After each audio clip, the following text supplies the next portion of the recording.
This podcast is a member of the Voices of Wrestling Podcasting Network. Visit voicesofwrestling.com to hear the rest of our great podcasts, as well as show reviews, columns, opinions, and updates across the world of wrestling. To the highway in a brand new day. Over the rainbow, gotta let it go. So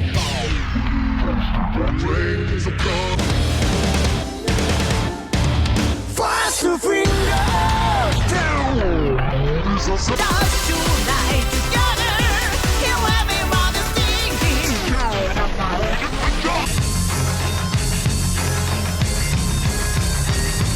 你看到我就怕，头皮发麻，我的手。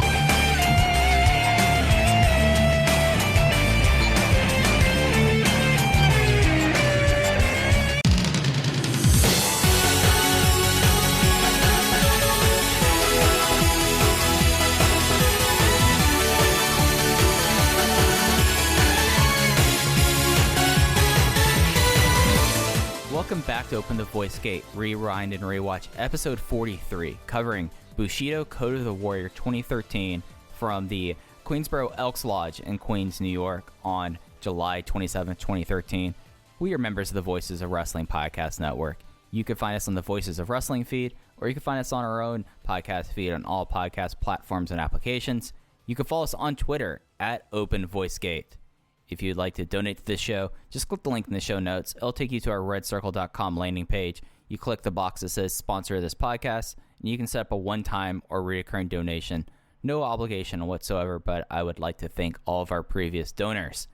I'm one of your hosts. It's your old pal, Iron Mike Spears, joined as always by my friend and co-host Case Lowe. In Case, this was a show that I know that you were eagerly anticipating my response to. But it's been a very interesting 2013 in Dragon Gate USA. And we're getting to a part where, Dragon Gate USA, we're in the final 10 shows now. And in a lot of ways, this show just kind of forged an identity that I was not seeing in January with the promotion that kind of is coming together in this post-WrestleMania weekend 2013, the biggest weekend in the company's history. And now they're on the path now to the 4th anniversary show that we'll be talking about next week. And before that, we have Bushido Code of the Warrior. With the exception of the 4th anniversary show that we'll talk about next week, I have vivid memories of watching every show from here on out, because the first Dragon Gate USA show that I watched live on iPPV was Bushido Code of the Warrior 2013. I remember where I watched it. I remember being really excited because at this point I was so in on Ring of Honor iPay-per-views when they worked, and we'll be talking about that in this episode, and to have just more content to consume, because at this point I'm 14, obviously not doing great socially if I'm watching a Dragon Gate USA iPay-per-view, and just trying to immerse myself in as much wrestling as humanly possible. And I don't know how Mike feels about this show, but I left with very warm memories. I liked this show a lot. Well, Case, I'm going to let you keep the anticipation until the show review itself. It's interesting at this point because at least I know you mentioned like in your life you were entering high school and this is kind of thing you're obsessed with. I remember like myself, like I was in a time where I was trying to get out of Miami, Florida. I was in a job, though, although I enjoyed the job, I was just like, there's no advancement for me here. And, like this was a time where I really kind of, if I lost touch of Dragon Gate USA, it was only because I was more in touch with Dragon Gate proper at that time.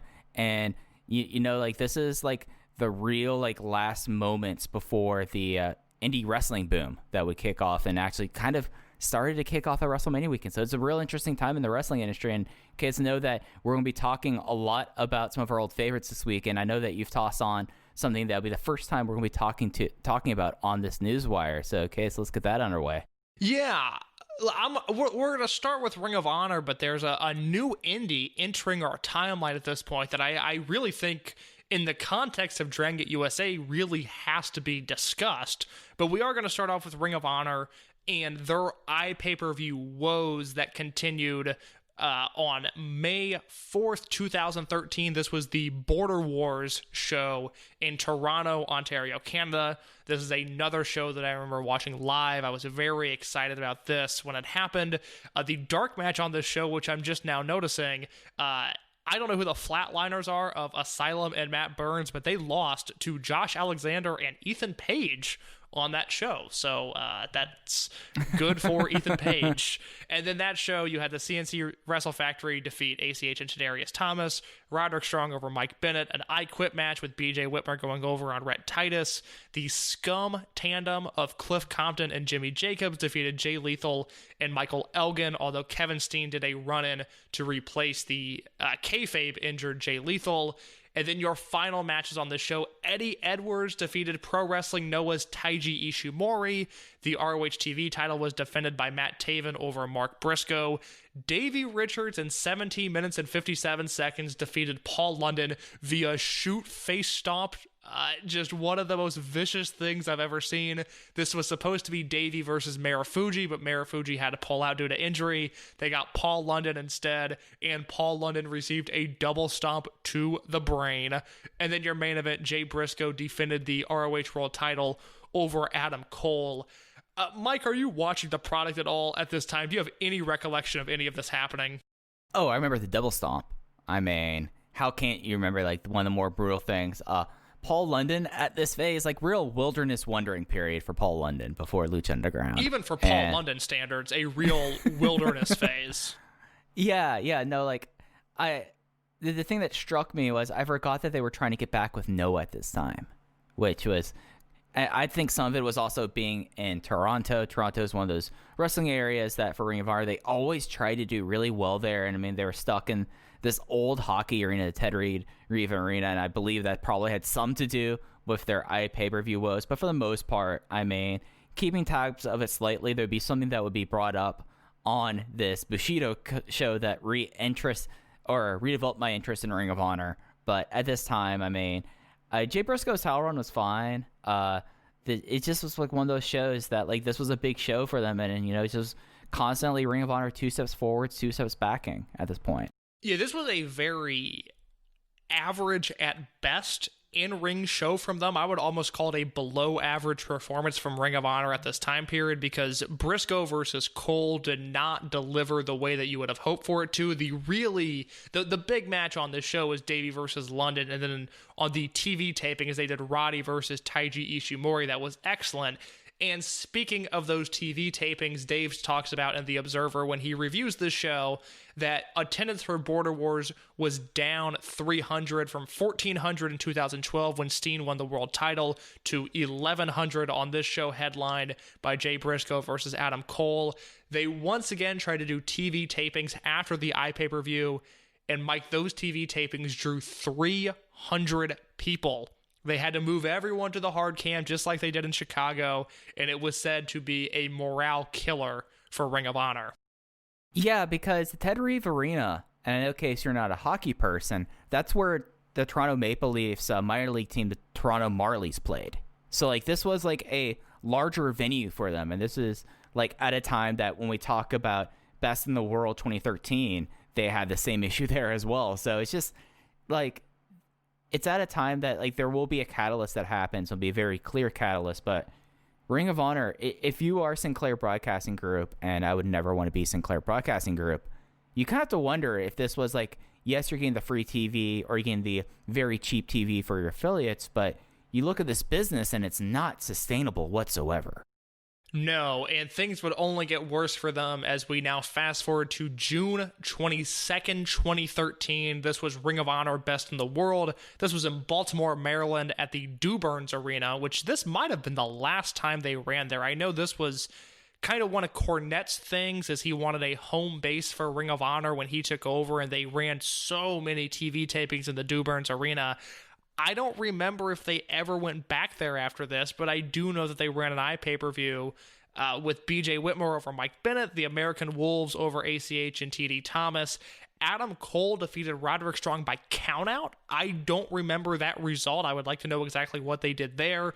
Michael Elgin defeated Tommaso Ciampa. Matt Taven retained the TV title over both Jay Lethal and Jimmy Jacobs. There was a three-way tag team match for the tag team belts with Red Dragon defending over CNC Wrestle Factory and Cliff Compton and Rhett Titus. And then your big matches on this show, no DQ match with Matt Hardy defeating Kevin Steen. in your main event, the ROH World Title match with Jay Briscoe retaining the Ring of Honor World Title over Mark Briscoe. Now, there's a few different things I want to talk about here. I will take this from The Observer, where Dave reviewed this show, where Dave says, Ring of Honor is filled with uncertainty after an announcement that they were dropping iPPV and questions regarding the future of much of the key talent. Over the weekend, Jay Briscoe, the company's champion, retained his title with wins over brother Mark at the Best in the World iPPV on 6/22 in Baltimore, and then over Matt Hardy at the television tapings the next afternoon at the same Dew Burns Arena. However, at the tapings, an angle was shot. On the first hour of the tapings, Nigel McGuinness announced that Jay re-injured his shoulder, and Mark suffered a concussion in their match. In the third hour, after Jay had pinned Hardy, the members of Scum did an injury angle where Mark took several chair shots with his work concussion, and Hardy came off the top rope stomping on Jay's injured shoulder. The angle was to explain the Briscoes being gone. From a storyline standpoint, the story is that now Mark is out of action due to severe head trauma, while Jay is out of action with a fractured shoulder and a torn rotator cuff. ROH sent out a release saying they don't know how long both will be out of action. Both Mark and Jay's contracts expire on June 30th, and they haven't signed new deals as of now. At one point, it looked like there was a good chance that they were going to take a WWE developmental deal, or were allowing their contracts to expire to at least negotiate and consider that possibility. Mike, I will direct you to a tweet from the Voices of Wrestling Twitter account. This was tweeted on September 26th, 2015. And this is a tweet that I think about often. I believe this was a Joe Lanza tweet where he says, in 100 years, people will watch Jay Briscoe tapes and wonder why he wasn't a megastar, and then they will see his Twitter. And we are currently embroiled in a lot of Jay Briscoe Twitter drama. Yeah, so it did seem like, at least from the outside as a fan, that he was going to go, that they were going to go to WWE, but Jay Briscoe's Twitter account, this was like one of the first, other than like the Bucks kind of becoming Twitter characters, and we could talk later about the positives and negatives about wrestlers on social media as influenced by the Young Bucks. Jay Briscoe did not have that issue. It was other things that Jay Briscoe was tweeting. You could certainly Google Jay Briscoe tweets and you could figure out what he was tweeting there, but it was something where, like, especially with Ring of Honor was not a healthy promotion this time. Really, wrestling in general was not in a healthy period in 2013. And, you know, like, you had like this thing where like they had Jay Briscoe as champion and he was having solid matches, but he was out of contract and, you know, I mean, he was going to try to test the market, and he came back and bite him with his things he did on social media. Probably torpedoed the sliding doors universe, as we like to say, where the Briscoe brothers would have signed and would have shown up in NXT in 2013. Yeah, and if there was ever a time to succeed in NXT, it would have been signing at that point. This was 2 years after the cosmetically pleasing incident where the Briscoes had had a tryout with WWE. I know Nailers tweeted out the list before of when he showed up to FCW. He had a list of about 25 guys that he said, these are who you should sign. And you had guys like Pac and Samurai Del Sol on the list, guys that ended up with contracts. And the Briscoe brothers were two guys on the list that never made it there. They were considered not to be cosmetically pleasing for the polished New York territory. And then they had another a chance to go a few years later, and we saw that downfall there, which, you know, it's just no point in getting into on this show. It's unfortunate, although it did lead to Jay Briscoe returning to Ring of Honor and having arguably the best run of his career there. The other thing that is notable from this weekend, well, there's two things real quick, and it's funny that this is not even a big story. I think it shows just the flaws with this unit, but Scum wrapped up on that television taping. The final episode that they taped was an 8-man tag team steel cage warfare match with BJ Whitmer, Jay Lethal, Kevin Steen, and Michael Elgin defeating Cliff Compton, Jimmy Jacobs, Rhett Titus, and Rhino to rid Ring of Honor of Scum. But as for the iPPV show, this was the absolute worst Ring of Honor iPPV performance that there ever was. This show was unwatchable from start to finish. Nothing worked the entire time. It was one big loading screen for all 3 hours. So I will once again read from The Observer. As Dave says, ROH made no statements during the show or after the show. It wasn't until 2 days later when the company issued a statement regarding the problems, stating that they would no longer stream live. ROH said this past weekend at Best in the World in Baltimore, Maryland, Ring of Honor proved once again from top to bottom why our talent is truly the best in wrestling today.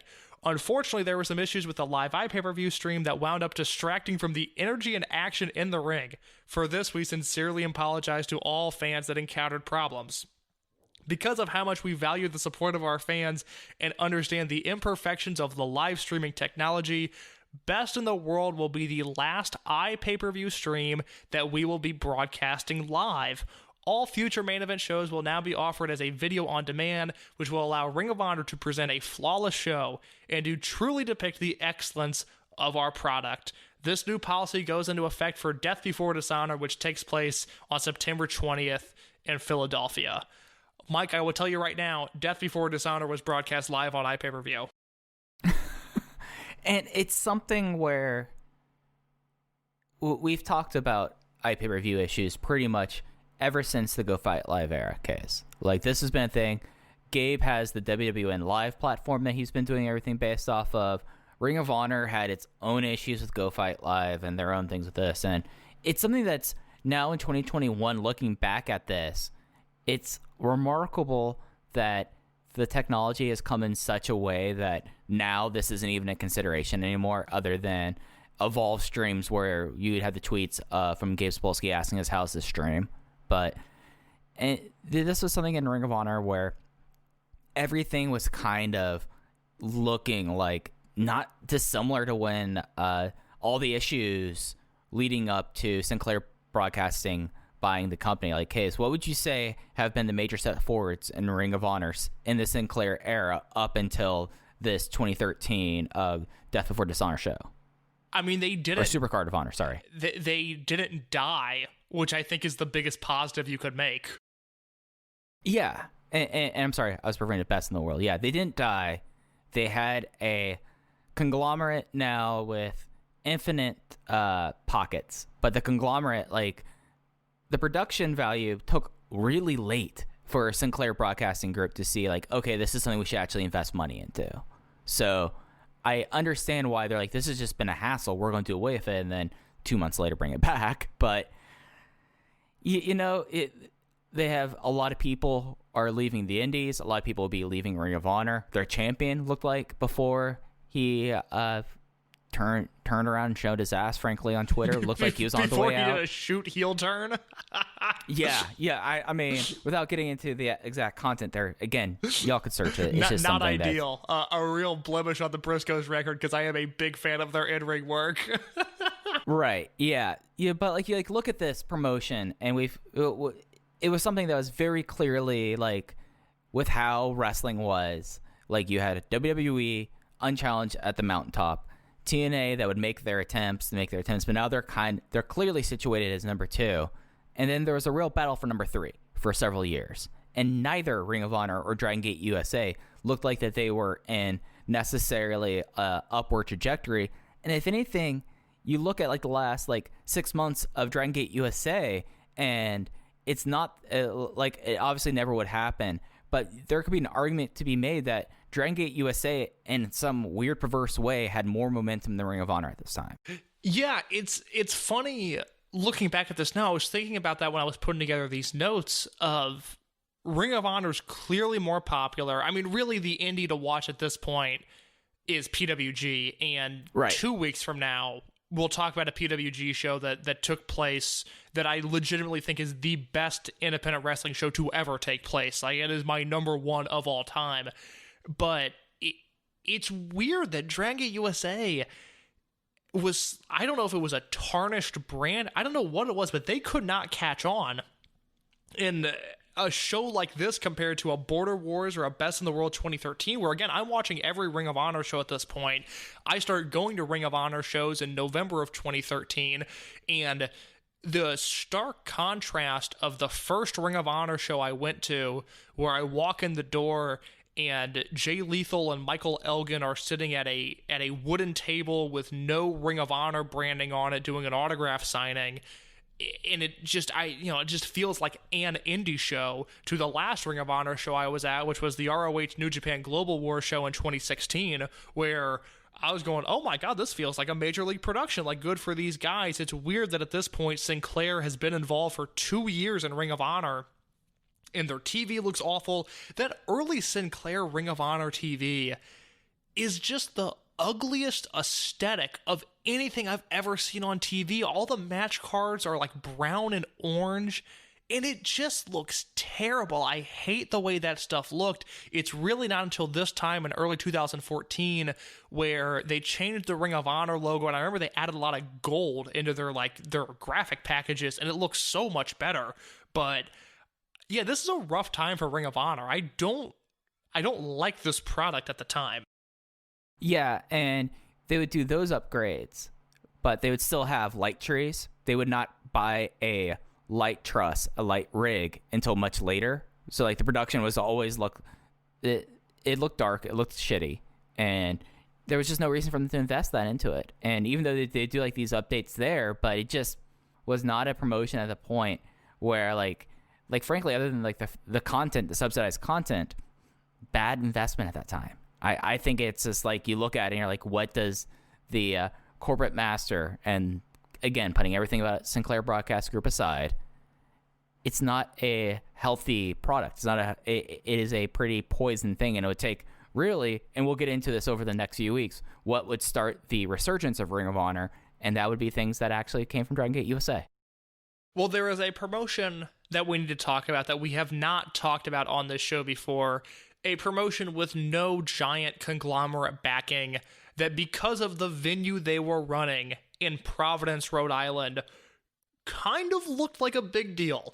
And they put on a show on July 21st, 2013. I'm talking about Beyond Wrestling, and I'm talking about the first American Rana event, which I'll run down the card, and then I guess I could ask you about this, but this American Rana 2013 card from, was it pronounced Fet Music in Providence? Feedy Music? Which one was it?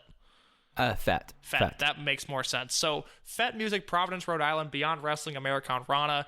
This show opens with Drew Gulak defeating Chris Dickinson. There was a 4-way tag team match with Team Tremendous, the team we now know as LAX, a team called The Hoods, who I don't remember, and the Minutemen. La Tabernacle de Team defeated Aaron Epic and Dave Cole. Those were kind of beyond regular guys that never really ventured out, at least never got pushed anywhere else. Colt Cabana. Tabernacle did. It was Tabernacle. Were they Chikara? What did they do? They did Chikara. Yeah, that makes sense given their name. That's because it's kind of funky. Colt Cabana defeated Jaka. Kevin Steen defeated Masada. Johnny Gargano defeated JT Dunn. Anthony Stone, who looked like he was going to be a real standout in the scene at the time, he defeated AR Fox. And the main event was Eddie Edwards defeating Biff Busick. Mike, I don't know, was this show on your radar when it happened? I mean, I certainly read about it, and I saw like things about it, but like this was something that it was, you like look at this card and you'd see a lot of standouts there, a lot of people that would become major figures over the next 8 years, like to this day. And like you kind of see it coming together for them. I mean, Beyond to that point, I believe for the most part, was mainly done behind closed doors. Like I remember like the initial appeal with Beyond for the longest time was there was no fans. Like basically they were doing wrestling that you would see right now in 2021, weirdly enough. But it was one of those things that like Beyond, this was like a big step over, and American Rana, like to this day, has become like their big show in a lot of ways, and especially like looking at like for a long time, the Fet Music was their big venue, and that was like their big place. And you know, this was something that like you like look at the names at, it's like I have not watched the show. I will not be probably watching the show, but like you look at this and it's definitely like something that you would look at how the next like year, the next decade would happen in independent wrestling. And this is kind of it, I wouldn't say this is like the true start, but like you're starting to see an emergence here of a promotion that would become the biggest name in New England. I know there's a clear delineation between the Northeast and New England, but like became like the big product out there. Well, what we had was the birth of a new super indie, And I have to give credit to Drew Cordero, who was promoting Beyond at the time, and I have a lot of thoughts on the way Drew handles his business. Some of it I like, some of it I don't. But at the time, someone who, like me, was consuming PWG, consuming Dragon Gate USA, consuming Ring of Honor, but wanting more, Drew did a tremendous job of making sure that his product was readily available. Beyond shows were very easy to watch. You could stream them on. They were on YouTube for purchase. And I remember listening to an interview that Drew did with PW Ponderings talking about this show, because I think I probably heard Cole Cabana talk about it. I probably heard Kevin Steen talk about it on Kevin's Weekend Escapades, and it certainly piqued my interest.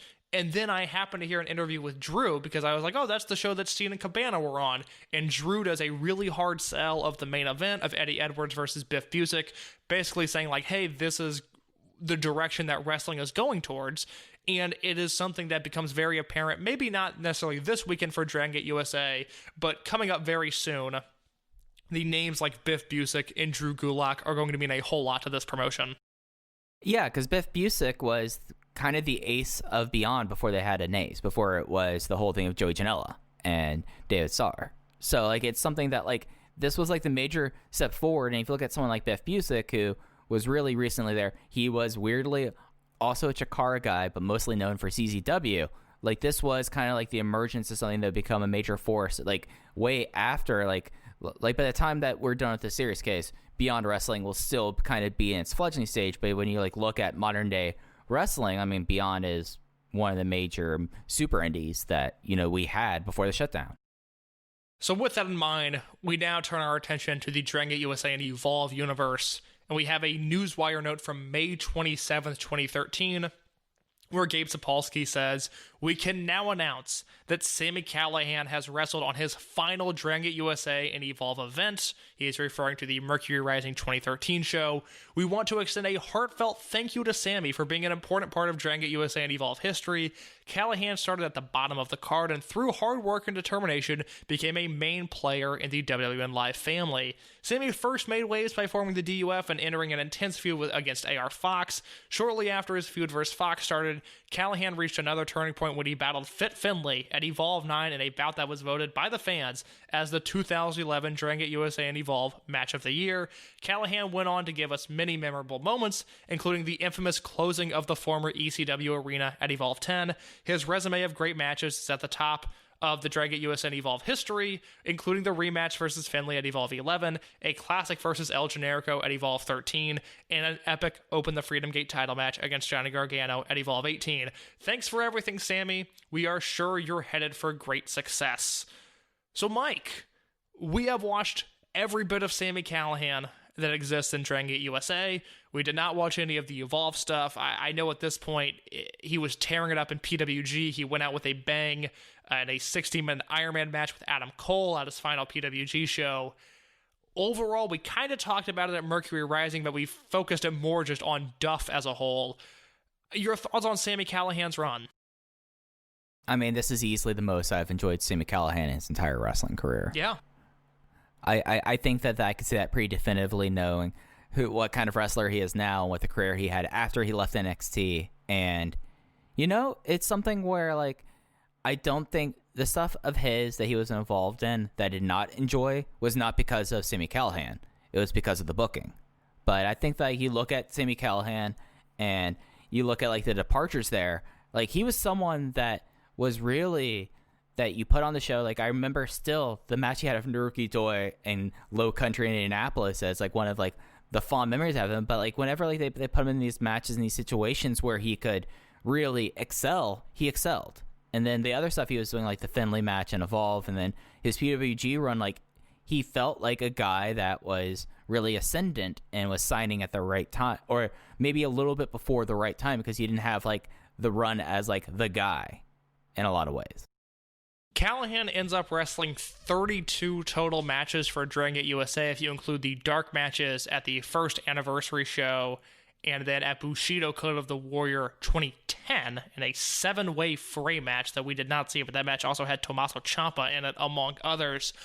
I think Callihan's 2011 is really impressive because he debuts in earnest on the final show of 2010, and then in 2011 begins the year with a match in NYC against Akira Tozawa that I remember loving. And then Callahan goes from there. He's got a match with Rich Swann in your neck of the woods that opened the Southern Gate. He has the Mochizuki match at Fearless 2011, and then the Enter the Dragon tag match where it's he and Eric Cannon against Mochizuki and Susumu. The Doi match from Indianapolis, the Jon Davis match from Revolt. The United Gate match that I love, that's CIMA and Ricochet against Cannon and Callahan. And then the Extreme Warfare match that was not good, but was probably the best thing we got out of Sabu. So we see in one calendar year, he goes from a non-entity in the opening match to, headlining the final show and being a legitimate main event player. Unfortunately, it's 2012. He's doing a lot of big work in Evolve. He was suspended for a Dragon Gate USA weekend and was wrestling Sabu on another weekend. So we unfortunately did not get to see a lot of him there.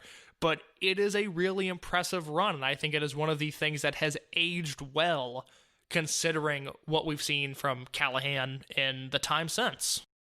Oh, absolutely. I remember, my preconceived notions and my memory of it in the moment, I was very down on DUF, and I was some of the stuff that I was down on still was down on this rewatch. But, you look at, the stuff, he had that match with CIMA in 2012 that was one of my top matches of the year, the match with Doi that I talked about earlier, and you kind of got to see, he was never going to be, a true Dragon Gate guy in the way that the people we saw that they took from DGUSA. I'm not going to do the Mark Teixeira analogy here, but he was someone that he kind of found it and made his own in a lot of the same way that, Jon Moxley did. And it was something that I don't think he left the promotion in a better place. I don't think he had that impact on it a lot of way. I think that things were out of the control of the wrestlers really at that point. But, I think that you look back at his history in Dragon Gate USA and he wouldn't have gotten signed without this. So you had to look at it as a success. No, and I think the biggest thing you can say is that he gave Gabe a legitimate American guy to turn to other than Gargano, because it seemed like just about every weekend Callahan was on these cards, he was wrestling a Dragon Gate guy. It's Tozawa. He wrestled Yoshino. He wrestled Mochizuki and Susumu. He wrestled Doi. He wrestled CIMA and Ricochet as a team. He wrestled BB Hulk. He wrestled CIMA in a singles. He wrestled Tozawa again, and then wrestled Jimmy Susumu in California. And so it's a testament to Callahan. He hit hard. Dragon Gate guys hit hard back. It was a good run. I really enjoyed a lot of the Sami Callahan stuff, especially when he wasn't in the ring with Sabu, which was not Callahan's fault. Yeah. It's something that even when I was watching, I was why do they have these guys with Sabu? It's not on him there. So just after the Callahan announcement, which was on May 27th, we had the Evolve Florida Triple Shot on May 30th through June 2nd. Evolve 20 was the first show of this weekend. It opened with a non-title match between Johnny Gargano and Matt Jackson. Then Brian Cage defeated Chuck Taylor. A six-way fray where Lince Dorado beat Andrew Everett, Caleb Conley, Jon Davis, Shane Strickland, and Tommy Taylor. Tomahawk TT defeated Eita in a Dragon Gate offer match. And then your final three matches on the show, the Bravado Brothers defeated Maxwell Chicago and Sugar Dunkerton. Anthony Nese defeated Samurai Del Sol. In your main event Evolve title match, AR Fox defeats Nick Jackson. I will run through the Evolve 21. Well, Mike, let me get your thoughts on that card. Let's break this down show by show. What are your thoughts on Evolve 20 here? It's something where we're starting to see the Bravado Brothers who will become a factor, to say the least. yeah.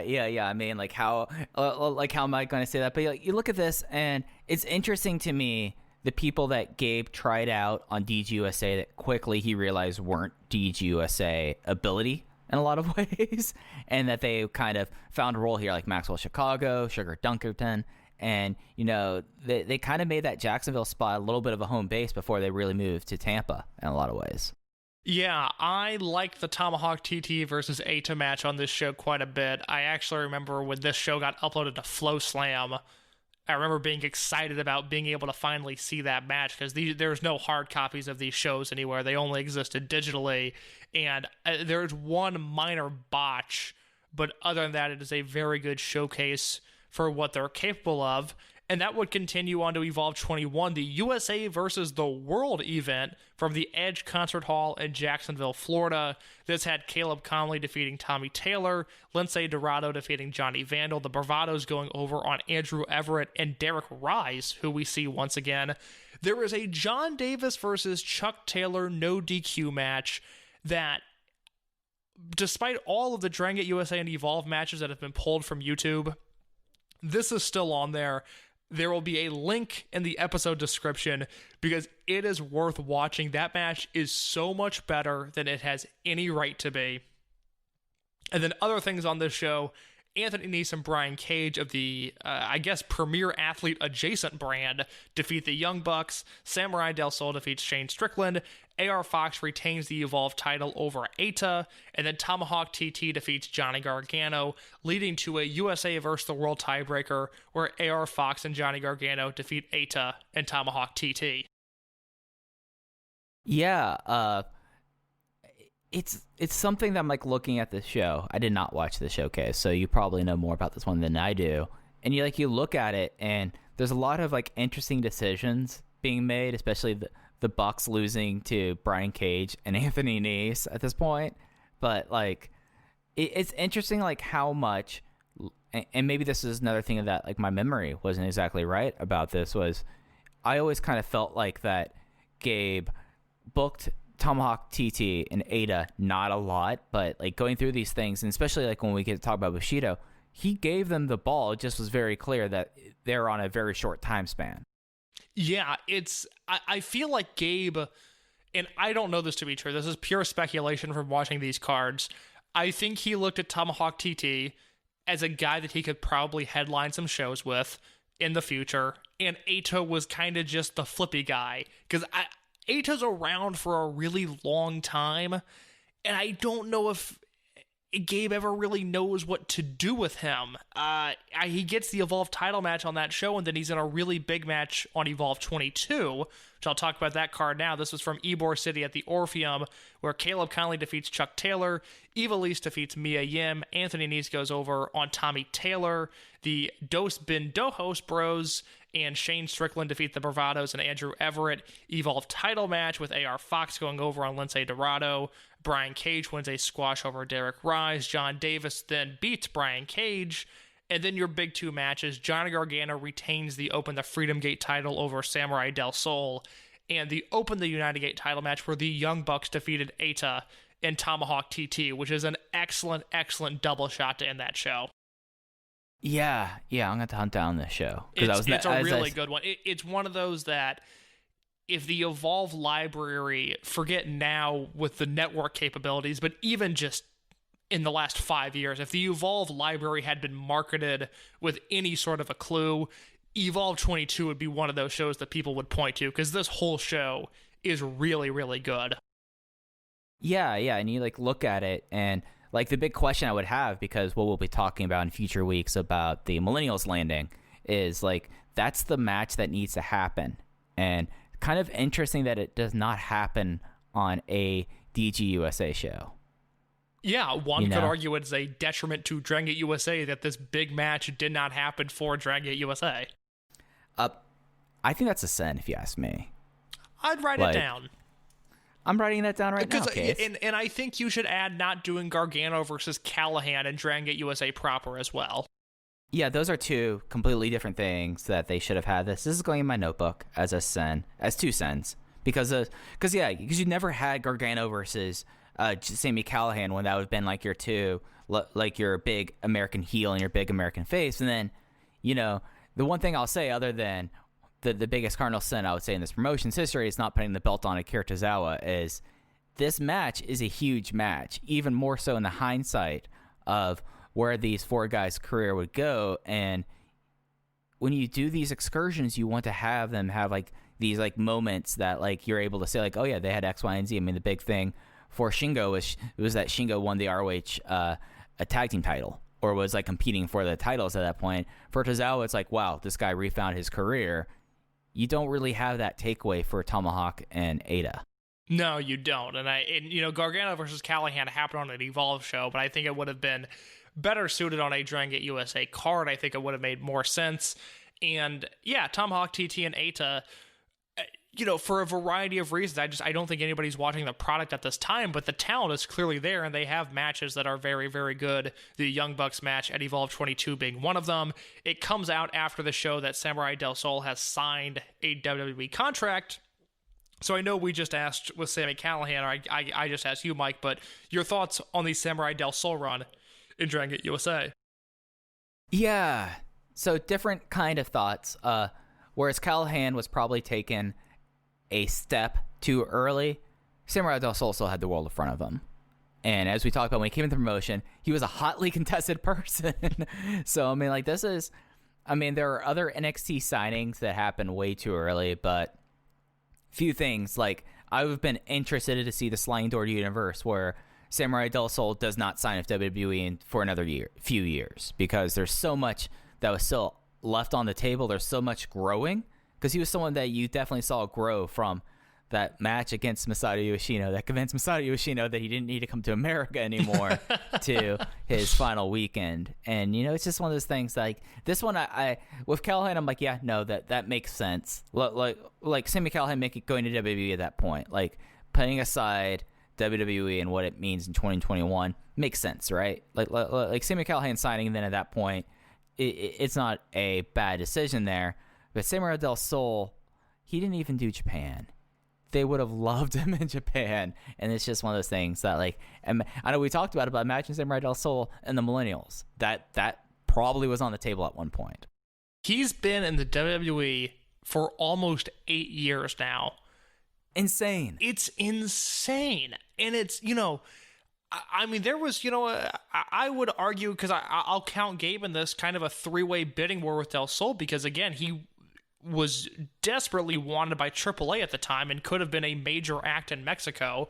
And then obviously WWE wanted him. There was probably some bitterness towards the original Sin Cara for him flaming out the way he did. And then, Gabe had his stake there. And again, we don't really know if Dragon Gate Japan really ever wanted him or not, but it certainly would make sense if you remove the Masato Yoshino match from the equation, that he would be a guy that would do very well in that promotion.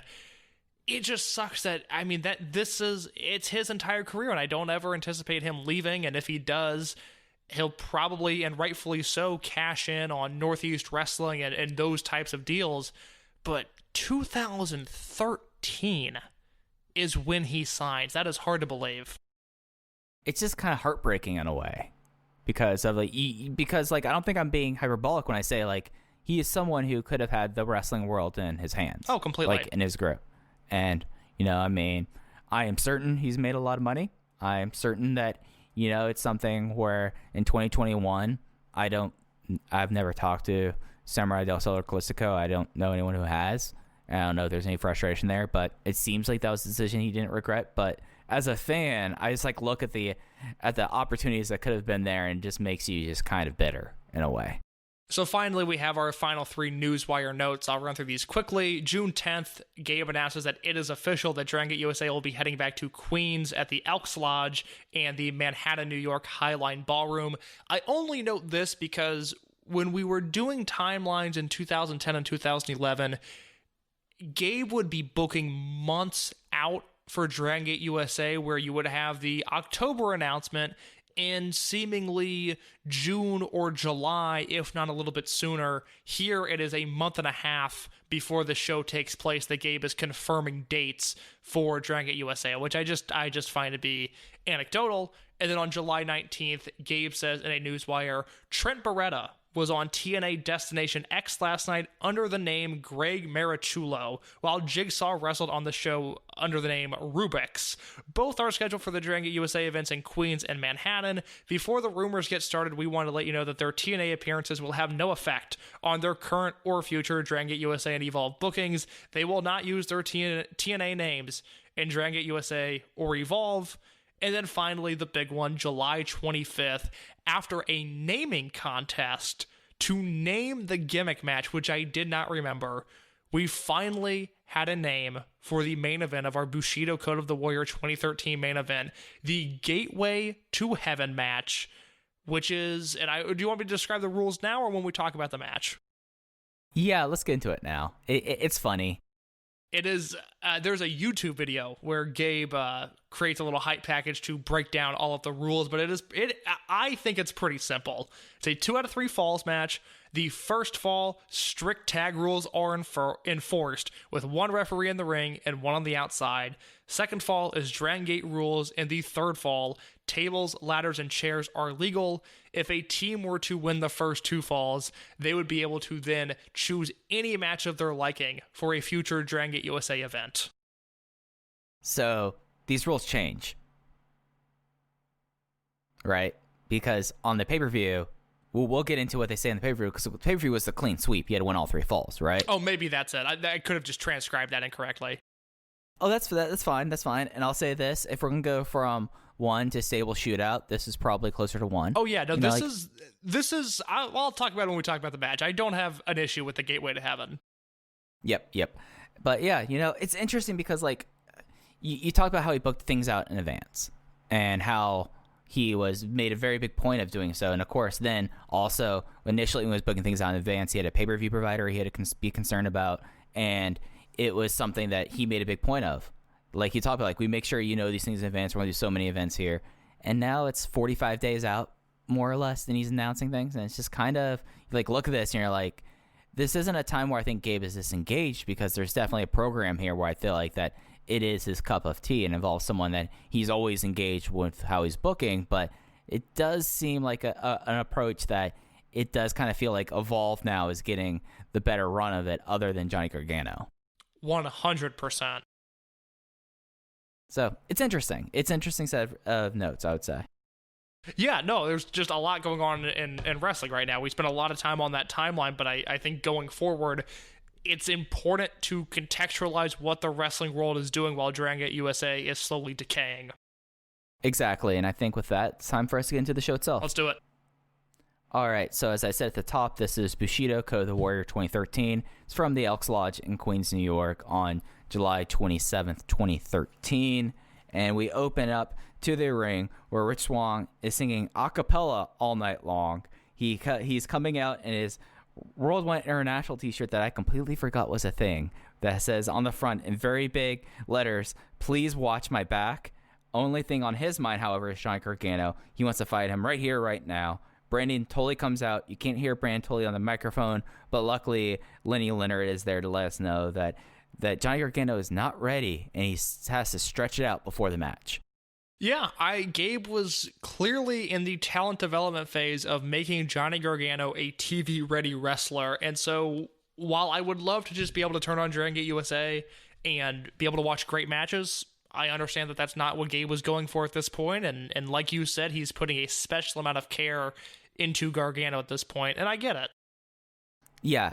What are your thoughts on "Please Watch My Back" World One International t-shirt? Because completely forgot about it, and it rules. I think Pro Wrestling Tees, they don't sell that t-shirt, but I think they sell a World One International logo tee that seems like a worthwhile investment. World One International did not last long enough, and especially in its original incarnation with Pac in the group. What a fun unit that was. Yeah, because you also had Sachi Hoko Boy making a step forward in that. It's interesting what's on Pro Wrestling Tees. It's not updated. I have my own beliefs about who's behind that store. If anyone in the company wants to tell me what the deal is, I would love to know. But it has an interesting bit of shirts. You can get yourself a Katoka retirement shirt on Pro Wrestling Tees. It is that shirt does not fit in with the other things they offer. Not at all. It is just really kind of wild when you just makes you think about it in a lot of ways. Ultimo has a Pro Wrestling Tees store, but I don't like what he's offering. But if Pro Wrestling Tees would just give me the original Toriyama logo T-shirt, I would love that. Oh yeah, the Ultimo Dragon Gem T-shirt. Yeah, that's all I want. Yeah. I'm looking at it right now. Worst logo Monster Express T-shirt. They do have a Akatsuki t-shirt, which I'd love to know how many t-shirts they sell there. It's a hot Akatsuki. seller. The Akatsuki, the Shiba Royale t-shirt. I think I'm the only diehards fan. I know a lot of people weren't into that unit. I really like them. I would check out the Dragon Gate Pro Wrestling Tees page sometime. It's very fun to look at. It's very, very interesting. So then we got into the first match of the show, as obviously John Gargano was not coming out. It was Uhaa Nation versus Jigsaw, and Uhaa won in 9 minutes and 58 seconds with the Uhaa combination. I thought this was a really good big versus little matchup. Jigsaw played his role of being the smaller guy to perfection. The only thing that I was concerned about is we just had Uhaa. He wrestled Sami Callihan in a match where Callihan took him to the ground and grinded things to a halt. And then we had Uhaa as just one of the bodies in that ladder match. This is a match against Jigsaw where Jigsaw is a proven name. Uhaa beating him, he's obviously the favorite, but it still does something for Uhaa. Do you think he took too much offense in this match? You know, that didn't cross my mind.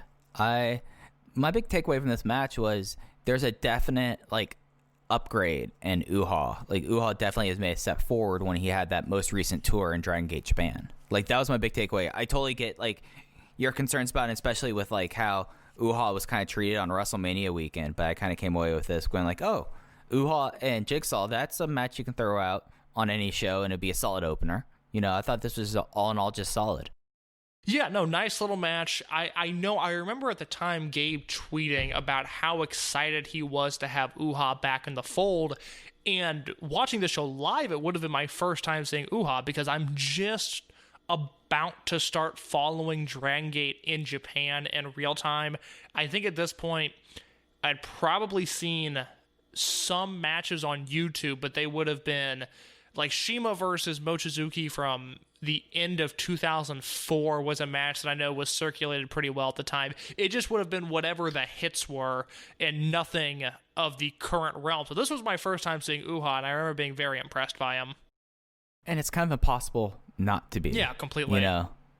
And they had great chemistry. Uhaa is someone that in this match, I think basing and catching is kind of talked about in some ways, but everything was silky smooth here. I went 3 1/4 on it. Him and Jigsaw worked well, and they had the really sick combination towards the end where he had him up. Uhaa had up a Jigsaw for the gorilla press, and then Jigsaw transitions trying to do a Hurricane Rana, and then he converts it into a triple power bomb that was really tight. And then Uhaa combination is still one of those things you watch, and you're like, how is this guy doing this thing? This guy, in the shape he's in, should not be able to go standing moonsault and standing shooting star, and both the moonsault and shooting star looking crisp and clean. And it's just a remarkable thing. It's a real bummer that Jigsaw stepped away from the promotion for about 1.5 years because he is really, he's so talented. Oh, absolutely. Absolutely. And, I feel like that again, this is a match that you could, if we were going to, at the end of this, book, okay, what are we going to do for an opener? On our all-time DGUSA show, this is a solid opener. This is a match that you could have these two guys have 10 minutes and it does exactly what it's supposed to do. And I mean, I went 3 1/4, and that's not a bad 3 1/4. That's oh yeah, no, this is what, if you're gonna do an opener building up to some crazy stuff on the card, this is how you should start off your show. I agree. It got Uhaa over, which was the goal here. Absolutely. And then we had a 6-way freestyle. The participants in this match were Scott Reed, Larry Dallas, and Trina Michaels, Caleb Conley, Derek Rise, Drew Gulak, Orange Cassidy, and Shane Strickland. The fall in this match was Scott Reed hitting the roll of the dice. He has so many finishing moves, Case, that they don't ever pick one and stick to it. But he got that on Shane Strickland after it was what in the lead up to this is that Conley had Shane Strickland into a pendulum submission. Larry Dallas distracted the referee. That gave Rhea the ability to kick Strickland low, throw Conley to the outside, and then hit the roll of the dice for the pin. I thought the finish was well done. It is clear, and we talked about this on the last show, that Gabe wanted to do a much longer Caleb Conley versus Scott Reed feud, but this is the last weekend we see Scott Reed. I thought this was just a collection of spots, though, and I know that's, maybe rich coming from me, but it was spots that were good, not great. I don't really think anyone stood out, which, as I've said before, I think the goal of these matches should be to have one guy really make an impact, and you kind of had 6 guys here, and I would take Conley out of that group because this is the point in time where I think Colin gets really, really good. But yeah, this didn't do a ton for me. I have the person in this match that stood out to me. Who's that? And it's not going to be someone you expected. Derek Rise, I thought was awesome in this. I'm not going to co-sign that. That is your opinion, your take alone. Well, he did this really he bops out of the thing. He shows as much fire as you want to have a random person to. I know for a while I was I don't see what Gabe saw in Derek Rise. In this match, I saw it. This was still not a great match. I went 3 flat on it, but he looked good here. Strickland made a step forward because we remember how shaky Shane Strickland has been on these shows before, and it's something where Gentlemen's Club here, I've been kind of hard on it. It all kind of worked here. This was nothing consequential to me, but I came out of this going okay, this is not one of those matches where I've talked about in the past where I'm staring at my watch wondering where it was going to end. I felt that this was perfectly adequate. No, not a bad match by any means. I'm right at 3 stars as well, so I guess I can't tear it apart too much. Just didn't think anyone was particularly good in it either. That's fair. That is fair. Coming out after this match is Jon Davis. He lays out both Gulak and Orange Cassidy. Chuck Taylor comes out for the save. Gabe being Gabe, having one match flow into the other. Then we have a bunkhouse match. Chuck Taylor versus Jon Davis. Chuck Taylor gets the win with a chokehold, with using the stick from a plunger, and interesting stuff. It's something that definitely was building off of that Evolve match. And, Chuck, sneaky good plunder guy. Inventive plunder in this match, guys. It's not as good as the Evolve 21 match, which is legitimately excellent, but I thought this was so much fun. And I think the Jon Davis character, for all of its flaws, and again, we're still kind of dealing with the staring stuff, although he doesn't do it here because he confronts the Gentleman's Club, but he still has that general demeanor.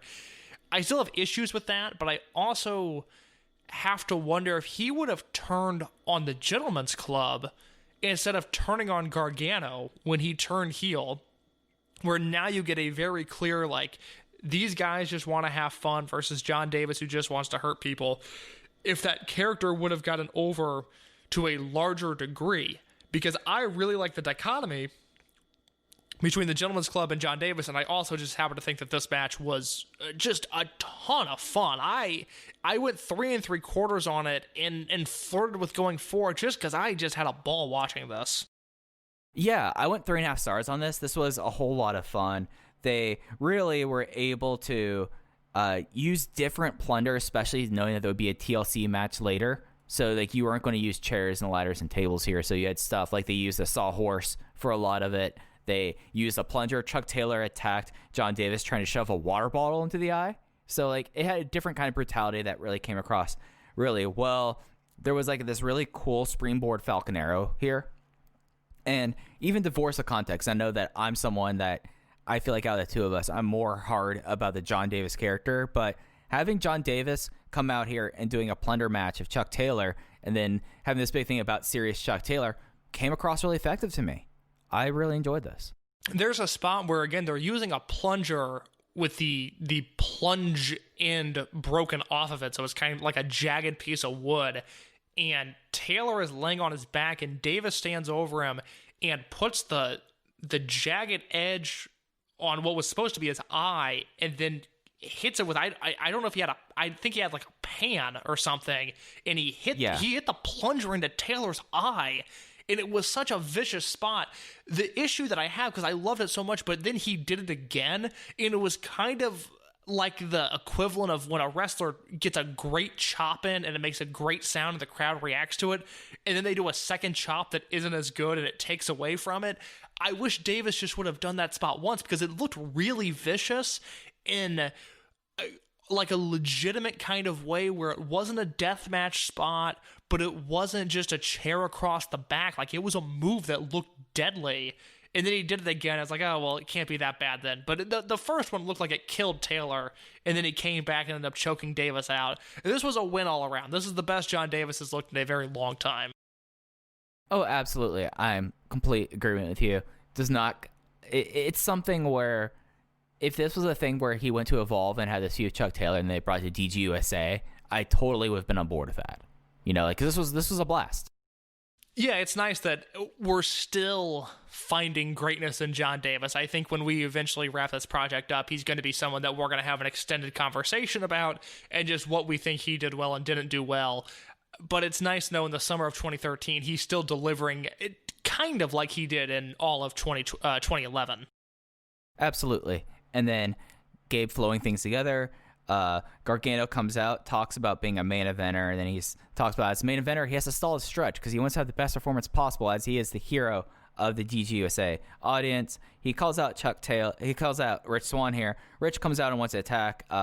Gargano bails and begs off and like saying, I don't want to have a fight with you. I want to have a wrestling match here because you're my best friend, Rich Swann. And that led us into Johnny Gargano versus Rich Swann. Johnny Gargano defeated Rich Swann with a cheating Gargano escape. Another referee distraction here. Low blow, and then using the rope, just completely aping off of the Shingo Takagi finish at WrestleMania weekend. And this was really special. I ended up really enjoying this, and it's something where like Rich Swann here, I think was excellent here, playing the role and to the point of that he is definitely underrated in the promotion. And then Gargano has a comfort level that we've never seen him as a babyface champion. Yeah, that's exactly it. Gargano clicked into something after that Shingo match where now just his work in general just makes more sense. He is such a more confident worker. He's more credible. I really love this era of Gargano because it transcends past just this Dragon Gate USA character. This is around the time where he really breaks out in PWG. He is killing it in AIW. He's getting booked in AAW at this point, and you can see his work greatly increase. Not only in terms of the bookings he's taking, but in terms of his output in those bookings. He's a guy that is figuring it out in this moment. It's a shame that it took him as long as it did to get there, but it's almost worth it because I like this run of his so much. This was a match that was on YouTube for free, but when Dragon Gate USA's library got sold, this was taken off of YouTube, unfortunately. I will say I went 3 3/4 on it. It's such a good match, and we're in this era now where Gargano starts getting some real detractors from your DVD-VR guys, Segunda Takeda guys, Pro Wrestling Only guys, where they look at him as kind of the next in line of the Tyler Black, Davey Richards, Johnny Gargano type of a guy that just does a lot of moves. And I think that's a shallow criticism because I think Gargano and Swann, while this is a match full of excess and a match full of moves with a Z, I think it is an excellent display of those moves with a Z. Yeah, I'd almost want to say, and maybe this is a little bit of a shot across bow, a little bit intellectually dishonest applying that to this match, like just because like there is this storyline, especially if you're someone who like going from like week to week, like seeing how Gargano's story is being told and how Rich Swann, even after the whole Ronin implosion, was still by his side, and then like having this thing, and then just he's really come to his own here. And it's something that like we were always anticipating. When does Johnny Gargano feel like the ace? When is it like this? Because they presented him as it, but the matches and the output didn't necessarily add up outside of doing a very good babyface thank you for coming here promo. This was excellent. I was 3 3/4 as well. This is something that if they gave this more time and this thing was like an open the Freedom Gate match, very easily like 4-star territory talking about one of my top matches in the promotion of this year, just because it's a real natural dynamic and it's something that you wouldn't put out as like a comp DVD, but like you have like this whole storyline and it's very compelling stuff. And you have like the idea of Swann, like the guy who stuck with him and then getting portrayed like this. I think it's very compelling old school storytelling in a lot of ways. On the last weekly roundup that Mike and I did talking about Dragon Gate in 2021 on this podcast feed, I compared Jason Lee to Rich Swann in the sense that I think Lee is so incredibly technically proficient, is as sound as anybody is in wrestling right now, and just doesn't necessarily get all of the opportunities to have a number of 4+ star matches.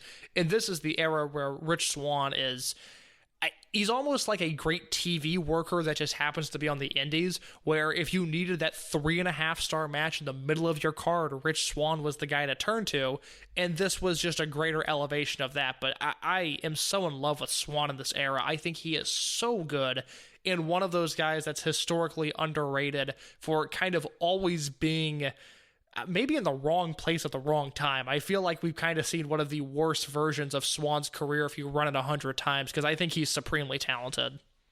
Yeah, and this is really old school stuff in this promotion, in a lot of ways. And I think that when you look at it in the guise of that, this is kind of like a territory storyline that they have going on here. I don't remember. And maybe there's a reasoning. Maybe Lenny gave a reason on commentary, and I just don't remember it. Do we know why this was a non-title match? I did not pick up on that when I watched it. I don't remember there being anything in the news wires about that. I just find it strange that this would be a non-title match. This seems like you could have done something here for the belt. I don't think it affected the match quality at all. I was just wondering why they didn't put the title on the line here. Absolutely. That's something that, looking at how especially how Gabe chose when to have title matches and when not to. Maybe it is the idea that the 4th anniversary show was built up in such a way that he would have an open challenger. But then why isn't Swann in that 4-way match? There's questions to be asked, to say the least.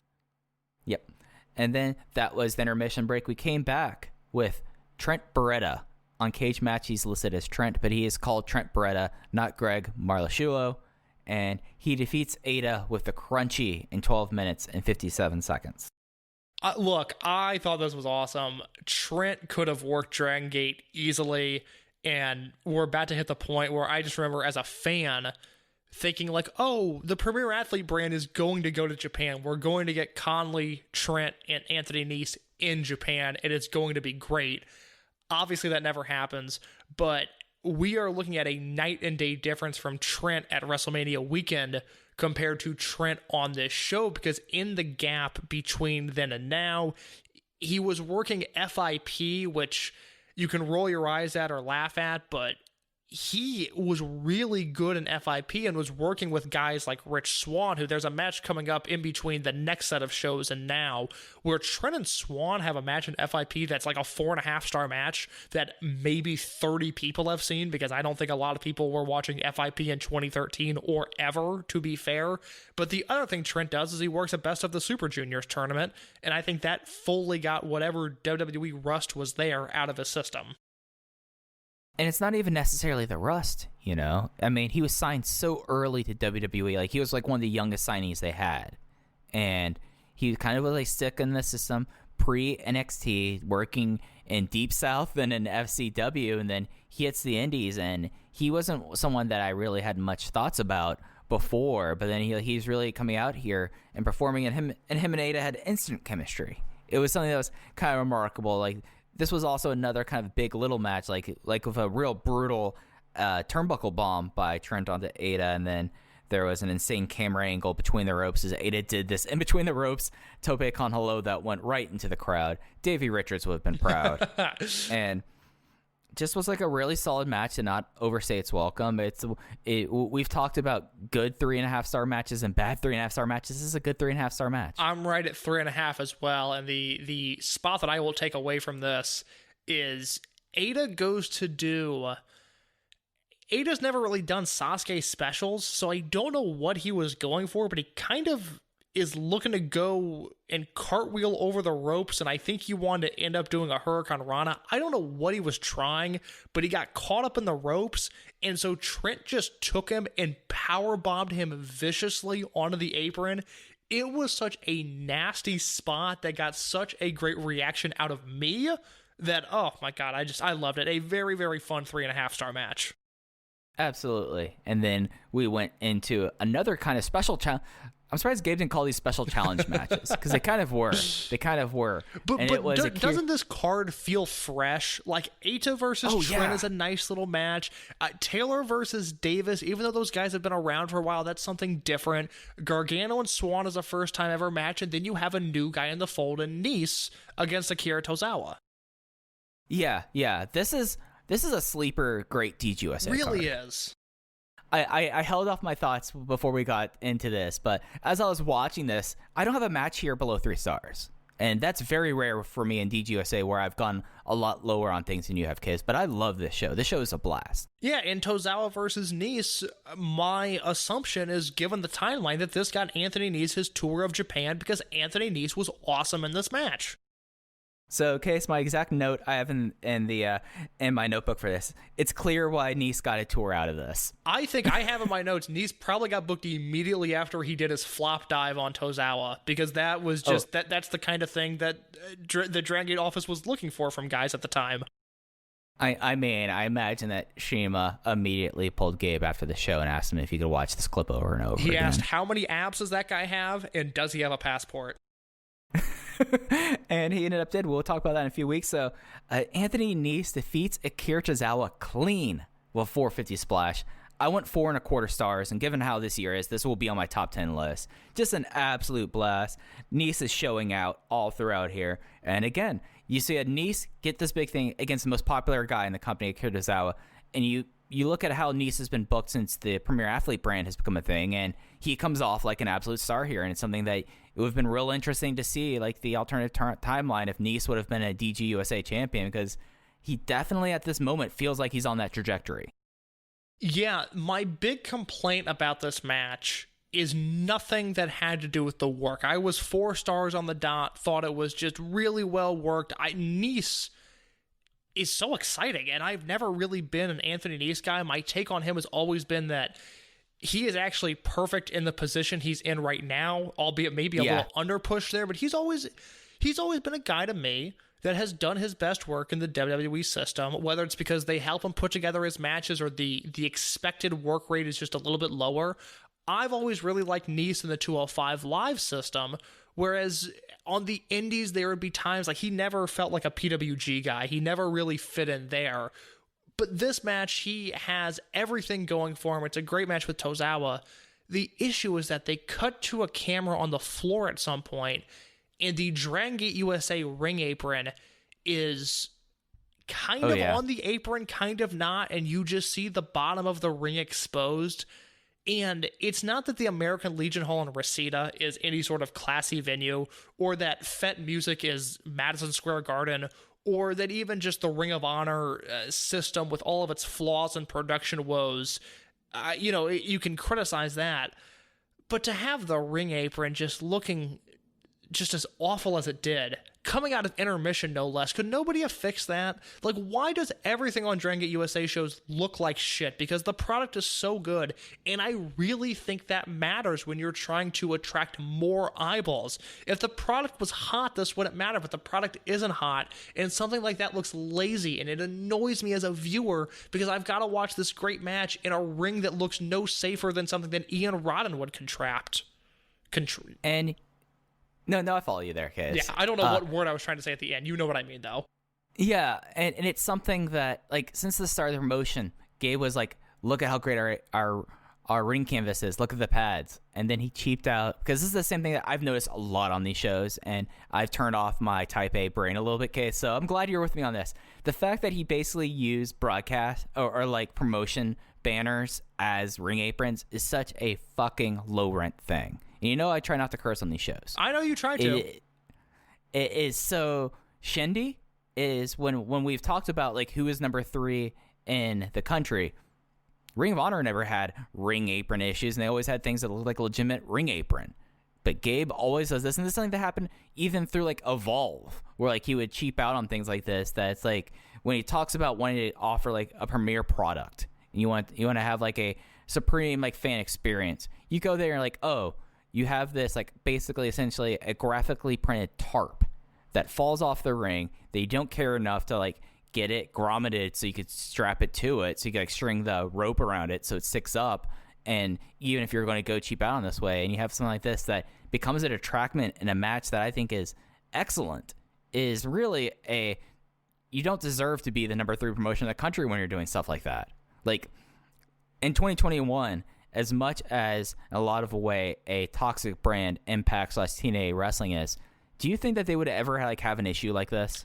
I would hope not, but I also have been thinking lately about just how awful that promotion has been pretty consistently for 20 years, so I can't put it past them. I'm sure that it's happened at some point. But it's something that maybe it is, and that wasn't a fair comparison because through the tower of absolute dreck that TNA/Impact Wrestling has granted us now for almost the entirety of your life. This is the one time I'm turning it around on you for once. I'm turning this around on you. You can't make me feel old because your lifespan since you have been able to have intelligent thought has been around Impact Wrestling. But to your point, to add to your point, Ring of Honor has never had this issue. No. And it's the same thing if you watch these shows. Like you were talking earlier about, it's Gabe booking of, everything's kind of bleeding into one another, which is fine to an extent, but there's no backstage segments anymore. They're never cutting to Lenny. There's no replays. The last backstage segments we really saw were in California where Gabe was filming them on an iPhone, which to me is unacceptable. So now you're in a position where if you want to develop Johnny Gargano's character, now you have to have him cut promos in front of an audience, and it's, kind of a double-ended sword of like, yes, I understand Gabe wants to tell stories and he's probably helping these guys in the long run by having Gargano do such character-driven stuff, but I also at this point am watching PWG DVDs where Johnny Gargano is having amazing matches and I want to cheer for Johnny Gargano because of that, and Johnny Gargano is probably going to get signed off of that. So it's just, there's a level of laziness in Dragon Gate USA that bugs me, and on a show like this where we're praising so much stuff, I feel like that needs to be brought up. That I don't know when it dies. It's probably at the end of 2010 when they really start to roll back their pay-per-view option. And I think they have 2 pay-per-views in 2011, but after that it's all iPay-per-view. Just the production laziness, which has always been a thing with Gabe that he never totally figured out, but it's really noticeable and it's really bad at this point in Dragon Gate USA. Yeah, and it's something that my production brain, I've turned off for a lot of this. But you look at like the product you're trying to put on here. Everyone else is having HD cameras have been around in wrestling at least for the last 4 years at this point. I think Ring of Honor had HD cameras. Impact had HD cameras, and I don't remember when Gabe actually buys an HD camera. It's January of 2014. It's the first Evolve triple shot of the new year, so it's coming up. Yeah, but it's one of those things like you look at this product here, and we'll lament about how it's been completely vaulted, and neither of us really expect this to ever appear on the network, but like, why would you put this on the network when it looks this bad? When you like have a promotion that doesn't have the care to keep a ring apron up, that has that shot backstage angles on someone's iPhone, whatever, but it wasn't like shooting in HD or even close to 480p. Why would you? Yeah, it's just frustrating. It's one of those, and granted, part of it is just the production stuff I like, where I know I've mentioned, I think on this show before, like the thing that AEW does where Taz breaks down finishing moves is my favorite thing in wrestling because I've always wanted the product to be presented like that.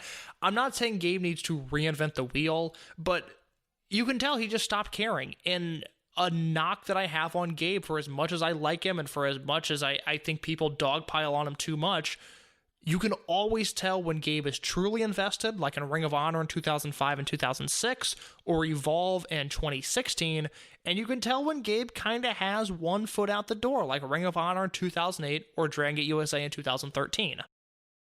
Absolutely, and it's something that, like, there's so much on the show that I really enjoy, especially after shows where I was just kind of like, okay, all right, there's like one match I like, but like, on the show that I really adore, that like it just can't find success because of effort or care. And I know that like cameras at this time, it's an investment on a promotion on a scale here, but you're going to have to make that investment sooner rather than later, and he does.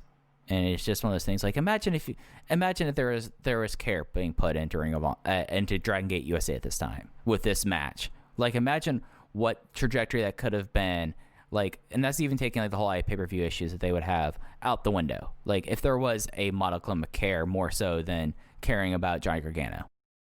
Yeah, it's just a frustrating aspect. It just comes down to laziness. And for as good as this Nese versus Tozawa match was to get back on track there, and it's something where again Anthony Nese got a job out of this match. I'm assuming. I don't want to have to think about the ring apron, but that is the position that Dragon Gate USA has put me in. And then getting back into the show itself, after the match, Christina Von Eerie gets into Anthony Nese's face, and then Su Yung makes her debut as the secretary of the Premier Athlete brand. If you're someone who's watching Modern Day Impact, basically the whole Susan character, that's what she was doing here. Attacked her with a shoe, beat her down, and then we had a big Mr. A splash. A solid segment. Mr. A pops me every time doing the splash. I have said since Christina Von Eerie showed up, I don't have an issue with her being here, but I don't understand why she's here. All of that confusion was made worth it because she took this splash from Mr. A, and I believe this is the last time we see her, and if it is, awesome. I salute her because she did her job well on this night and this night only when she took a splash from a 300-pound man off the top rope. This segment was awesome. I am so in on the Premier Athlete brand right now. And then we get to the main event. It is the best 2 out of 3 falls, but really, you want to win all 3 falls here. A 6-man tag team match, Gate to Heaven. So the rules, as Case mentioned earlier, the first fall is strict tag team rules. They brought out someone to tie shoelace onto the turnbuckle pads because you were not able to tag in without having the tag rope, and they would be fiercely doing this. There were 2 referees at ringside to make sure that the rules were being enforced, Case. And then we had a Dragon Gate standard tag team match after that, and then the TLC match to conclude it. If one team swept all 3 falls, each member would be able to make the matches of their choice. The 2 teams were Ricochet and the Young Bucks of Nick Jackson and Matt Jackson versus AR Fox, CIMA, and Tomahawk TT. The Young Bucks and Ricochet won this match 2 falls to 1, so they did not get the ultimate victor thing. And the falls were Ricochet winning the first fall on AR Fox via a shooting star press, CIMA trapping Nick Jackson in an arm stretch muffler to tie it, and then the final fall was Ricochet pinning CIMA with a 630 splash after a more bang for your buck. Mike, I love this match so much. This match was, I knew I'd like to go again. It was so much better than I remember it. But I'm curious from you, because you had this was not a gimmick match that resonated with you. You didn't really have memory of it from the last time we talked. What are your thoughts on the idea? What are your thoughts on the execution of it? And then we can talk about your thoughts on the match. So the idea is interesting, and it does show some creativity and some care, as we spent 10 minutes bagging the lack of care in this promotion. So there's foresight here, and it's something where we've seen in the past, especially with Chuck Taylor winning that one match and then calling his shot against Yamato as Open the Free Gate champion, that people do get these opportunities. It's something that did not come across as forced. It came across as interesting. The idea of, in a promotion that has essentially lucha libre rules, that enforcing the rules strictly as a dimension to it that I find intriguing. And then you also have the aspect that, what is the thing that Gabe Sapolsky is known for 2 out of 3 fall matches, Case? Doing 2 straight falls. Yes. So if you're someone, and you would be someone watching this product, probably unless you do not watch Ring of Honor and just were kind of parachuting in, you're someone that's Gabe could have someone win all 3 falls. So you have that thought of what could happen there. So I think the concept in of itself is interesting. The execution of it, other than the bad count for the bad tap out on the second fall, I feel that all 6 guys, for as much effort as you expect out of the 6 guys, I feel the execution of it was fine. There were a couple shots across the bows, and the fact that Ricochet would have a United Gate match the next night against Rich Swann, which is kind of an unforced error in a way. And then the match itself, I really enjoyed it. If it wasn't for the fact of how much my brain was exploded by how good Anthony Nese was in the previous match, this would have been my match tonight. I also went 4.25 stars on this. I thought this was very well executed. I felt the concept came across well, and it was a nice wrinkle of showing care and trying to introduce something new into Dragon Gate USA at a time where it could use something like this. I love the gimmick. I wish they would have been given the opportunity to do another version of this match. I think the rules are smart. I think it's intriguing. I think it shows off a lot of different things. I really like this gimmick. And to your point of it, it doesn't feel forced. The ladders are legal fray match was like, what is this?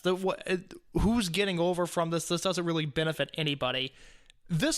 I like this. This fits the tone of Dragon Gate USA. The execution of, obviously, the Dragon Gate rules portion of it, the Lucha Libre rules make sense. The TLC aspect of this made sense. I don't feel like they got over the idea of strict tag rules, though, because there is a spot where Ricochet and Nick Jackson are double-teaming T-Hawk behind the referee's back, and at that point, what is the referee on the floor doing? And they treated it like it was a normal match at that point, and that was what really bugged me, was I know the heels are supposed to get the advantage at that part of the match, but wouldn't you want to really enforce that gimmick? That's the one flaw that I think is in this match, is that they didn't totally figure out how to make the most of that first fall. Yeah, and the fact that came right to the finish of that fall, I think that's an entirely fair point to be made about it. It's interesting, though, like, the TLC aspect was the one that was the most eye-raising thing, because, like, there were a lot of teases with stuff with CIMA where I'm like, oh, CIMA's not going to take that. Come on, guys. So if you take like, it made sense why CIMA was in this match, but, like, if you put someone like, I'm just going to pull someone up, someone who we know will do plunder and take ladder spots and take table spots in that, maybe that would have been a little bit more believable in this. But, like, there was a moment towards the finish I was like, CIMA's not going to go through that table when you have a ladder set on the outside. Come on. And maybe that's my own, like, innate pessimism of being a Dragon Gate fan now for over 15 years. I'm like, I know this guy well enough, even though I've never talked to the guy, and I know CIMA's not going through that table. And maybe that was something that's just my own, cynicism coming into play there. But to their credit, even though CIMA was a non-factor for a lot of this plunder stuff, the third fall of this match was totally insane. You've got AR Fox, and we didn't really talk about the venue, this Queensboro Elks Lodge that I actually thought looked nice on camera, but it is such a small venue. There is no room between the ring and the guardrail. I almost wonder if it would make more sense to just not have a guardrail, but I don't know. I don't know the logistics entirely, but there's not a lot of room between the ring apron and the fans. But they went ballistic on the outside of the ring. They set up a giant ladder where AR Fox does a leg drop off the ladder onto the apron where he crushes Matt Jackson's neck. And then Nick Jackson sets up a table. It does a frog splash to Tomahawk TT through a table. And then AR Fox climbs the ladder again and misses a swanton bomb off the top of the ladder through a table before the Young Bucks finally pin CIMA, which is also really important to note that CIMA took that fall. I'm at 4.5 stars, and had they executed the first fall better, I would probably go 4 3/4 because I loved the last two falls of this match. I'm all in on this gimmick. I really wish they would have been afforded the opportunity to do another one. I think it is just another one of those Young Bucks matches that nobody's seen, but, you know, I followed their careers and I was watching at the time. I know how good this match was, how great this match was, really. I'm just a huge fan of how this show ended. Yeah. And it's an interesting match because on commentary, Lenny Leonard, it's like, well, the Young Bucks will be in another promotion soon. That they are, and that's something that CIMA took question of, and I guess that's the justification for him being here. But the thing that really kind of stuck out for me, at least in the first few falls, were how much Tomahawks shows so much charisma here, and how much everyone missed the boat on having Ricochet be a heel, because he was such a good prickish heel here. And I feel like I've said this now for a year and a half in this promotion, that Ricochet doing the vet card stuff to AR Fox is great. The Bucks, of course, this is stuff that's right up their alley, and it's something that I've been interested to see. If they did this match in 2010 with Ronin versus Blood Warriors, how interesting would that have been? The idea of Ronin versus CIMA, Naruki Doi. Naruki Doi will do some plunder. Oh, yeah. He's not afraid of that. And Ricochet at that point, that could have been a really interesting thing, because the idea of Ronin trying to get respect, having that aspect there, and you could have had this idea that this could have been a big yearly match for DGUSA, and they've been able to refine it that there wouldn't be the issues with the traditional rules match. or Well, fall. It's interesting. I was just reading some notes that will come into play when we get into 2014. I was reading some old news wires, just kind of looking ahead to refresh my memory on some stuff. And Gabe has a note in a news wire that was very interesting to me when it pertains to the future of the promotion. But if we wanted to just extend Dragon Gate USA's life by a few more years, you have your annual 6-man at WrestleMania weekend, and then if it fits, you do your Gateway to Heaven match the anniversary show weekend, and then you can kind of begin to earmark these big events with a gimmick match that the crowd knows about, that the fans care about. I like this gimmick. I think my biggest complaint about American wrestling has been that no one has really embraced the 6-man tag match. I think AEW is very close to doing it, and when they eventually launch their trios titles, I trust them that they'll be able to do it.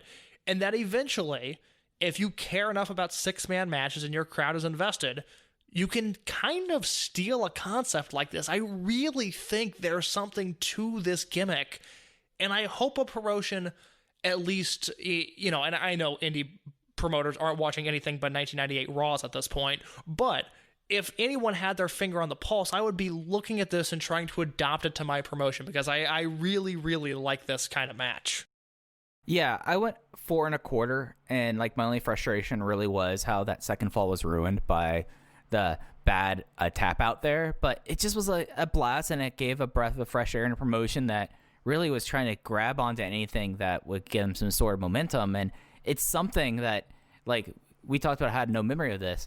Imagine if this was something that like people like got behind. If there was momentum behind this match, and people were like, well, this is like an insane thing that DGUSA is doing, because they're DGUSA and they don't have tags really. So you do one fall that is like that has rules that's like very defined, and then each fall gets progressively more and more to the point where like the rules are thrown out the window. It's an interesting concept, maybe a little too cute for half, I guess, but it's something that this promotion needs to try to be doing things too cute for half, just try to grab onto any sign of life. Yeah, for me it worked. Again, I would have liked the first fall to be executed a little bit better, but I like the match.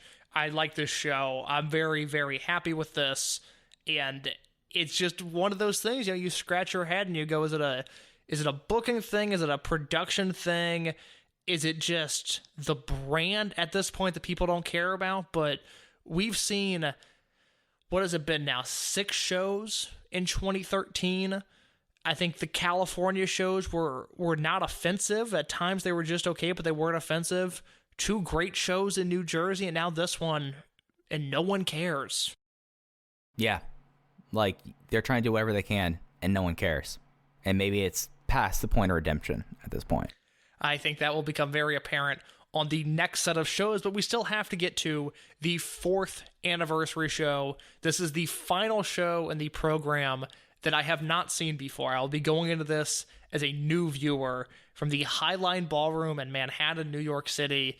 This card is Jon Davis versus Drew Gulak, Caleb Conley versus Shane Strickland, Anthony Nese versus Uhaa Nation, a Chikara Showcase 8-man tag, throwing it back to the very first show, and then a 4-way match for the Freedom Gate #1 contendership between CIMA, Akira Tozawa, Tomahawk TT, and Eita. The winner of that match will challenge Johnny Gargano for the Freedom Gate title. And then also on this show, Trent Beretta versus AR Fox, and the United Gate title match between the Young Bucks and Rich Swann and Ricochet. It's an interesting card. I looked at it before we recorded, and this promotion's in a very it's in its death spiral. Like I can't beat around the bush and act like, hey, no, things are on the up and up of Dragon Gate USA. No, this promotion will be dead. This will be the last anniversary weekend that DGUSA has.